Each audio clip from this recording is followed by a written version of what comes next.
Il n'y aura pas de Coupe du Monde, la vie de ma mère. Les cartels ciblent apparemment les autorités mexicaines et américaines. Et les Américains au Mexique doivent rester à l'abri. Donc à Guadalajara, c'est Warzone. Et aux États-Unis, t'as des milices qui frappent des Américains. Et la Coupe du Monde, c'est dans moins de 6 mois. Et vous pensez qu'elle aura lieu? Regardez où se passera la Coupe du Monde en juin, juillet. El Mencho, baron de la drogue et chef de l'un des cartels les plus redoutés du pays, a été abattu aujourd'hui par les militaires. Depuis, les membres du cartel se vengent. Ils ont attaqué un aéroport, un hôpital, brûlent des bus et plusieurs bâtiments sur leur passage. À 4 mois de la Coupe du Monde. Si ça continue comme ça jusqu'à la Coupe du Monde, vous pensez que les États-Unis vont envoyer quel genre de pays s'entraîner dans ces environs? Il y a deux pays ennemis aux États-Unis qui participeront à la Coupe du Monde.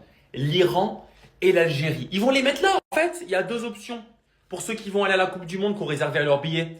Ou tu vas te faire fumer par un petit maigrichon qui a 13 ans aux États-Unis, qui a un chargeur camembert, ou tu vas aller au Mexique et tu vas rentrer avec un rein en moins. Ensemble, vraiment, sans rigoler, je sais pas comment cette Coupe du Monde, elle peut avoir lieu. Je sais pas. Je propose qu'on fasse la Coupe du Monde en Île-de-France. C'est mon avis. C'est le bordel au Mexique, c'est le bordel dans l'état de Jalisco. Vous allez me dire, t'es marocain, pourquoi tu me parles de Mexico? Eh ben, Mexico, tout simplement, c'est un des pays hôtes de la Coupe du Monde. Et dans l'état de Jalisco, il va avoir des matchs de la Coupe du Monde. Et voilà, c'est le bordel. En fait, un aéroport, là c'est un aéroport, a été attaqué parce qu'il y a des barons de cartel qui s'est fait abattre par les militaires. Donc l'état de Jalisco, un état où il y aura la Coupe du Monde 2026 dans seulement 4 mois, c'est le bordel. C'est vraiment la folie. Est-ce que il peut avoir encore la Coupe du Monde à cet endroit? C'est une bonne question. Mais là, en tout cas, ça tire dans tous les sens. C'est le bordel monstre. Alors que pourtant, ce stade doit accueillir des matchs de la Coupe du Monde 2026. Et notamment un choc. Une des plus belles affiches de cette Coupe du Monde, en tout cas en phase de groupe, bien sûr, entre l'Uruguay et l'Espagne. Donc, Lamine Yamal doit jouer dans ce stade. Vous imaginez la pression monstre? Est-ce que le Mexique va réussir à résoudre ça? Quoi qu'il en soit, on va suivre l'actualité, on va suivre les événements. On espère que ça va se résoudre très rapidement au Mexique. Parce que bon, déjà, pour le peuple mexicain, mais aussi, il y a une Coupe du Monde quand même. Et nous, on a envie de suivre la Coupe du Monde.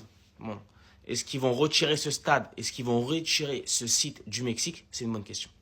Pourtant, quand ils ont eu l'attribution en 2018, on l'avait dit, hein, le pays qui était concurrent au dossier nord-américain était beaucoup plus safe. Parce que oui, c'était le Maroc. Le Maroc aurait pu faire cette Coupe du Monde 2026. C'est dommage.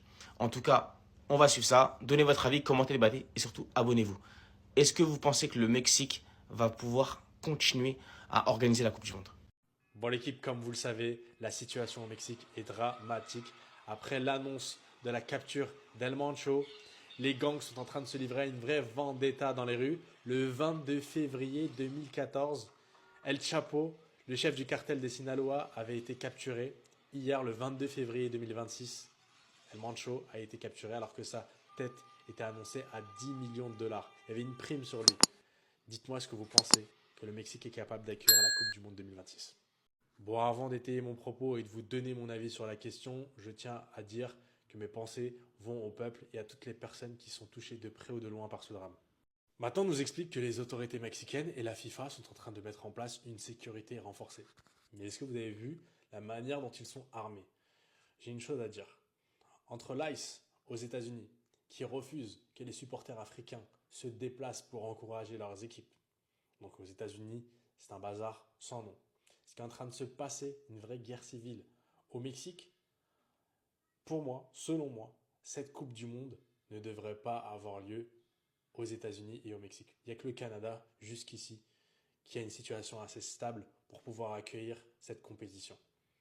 Lorsqu'il y a eu les problèmes, certains problèmes avec le Qatar, tout le monde s'est ligué contre eux. Tout le monde a fait des pétitions. L'Allemagne, jusqu'aux derniers instants, n'a pas voulu participer à la Coupe du Monde. Et aujourd'hui, on ne voit personne s'insurger à quelques mois de la compétition. Je trouve que c'est du deux poids, deux mesures. J'aimerais que l'on m'explique pourquoi. Mais moi, franchement, cette Coupe du Monde, si ça tenait qu'à moi, elle ne s'organiserait jamais au Mexique et aux États-Unis. Vraiment. Hello les gars, j'espère que vous allez bien. Il y a une information capitale à vous partager aujourd'hui. Elle concerne le niveau de sécurité en ce moment au Mexique. Comme vous le savez, dans moins de 3 mois et demi, il y a une Coupe du Monde qui aura lieu aux États-Unis, au Canada ainsi qu'au Mexique. Et en ce moment, il y a une panique totale parce que au Mexique, il y a une situation géopolitique, si on peut dire, qui est des plus déplorables. En effet, un des barons de la drogue, El Mancho, chef de cartel, il a été abattu par des militaires. Depuis, au Mexique, c'est la zone. Des membres du cartel se vengent, ils attaquent un aéroport, un hôpital, des bus, plusieurs bâtiments. Et quand je vous parle de cartel, c'est de ça. On pourrait se dire, mais eux, c'est la police, Thomas. Non, non, eux, c'est le cartel. C'est des mecs très organisés qui sont là pour abattre. Donc là, vous êtes en train de vous demander comment on va pouvoir avoir une Coupe du Monde dans ce pays-là dans quelques mois. Et je vous pose la question parce qu'il y a quelque temps, vous vous érigiez en donneur de leçons vis-à-vis de l'Afrique, de comment elle devait gérer les compétitions, comment elle devait gérer la sécurité. Désormais, je vous retourne la question. Comment allez-vous gérer cette compétition et comment allez-vous gérer la sécurité de nos ressortissants au Mexique? J'attends vos réponses. Bon courage.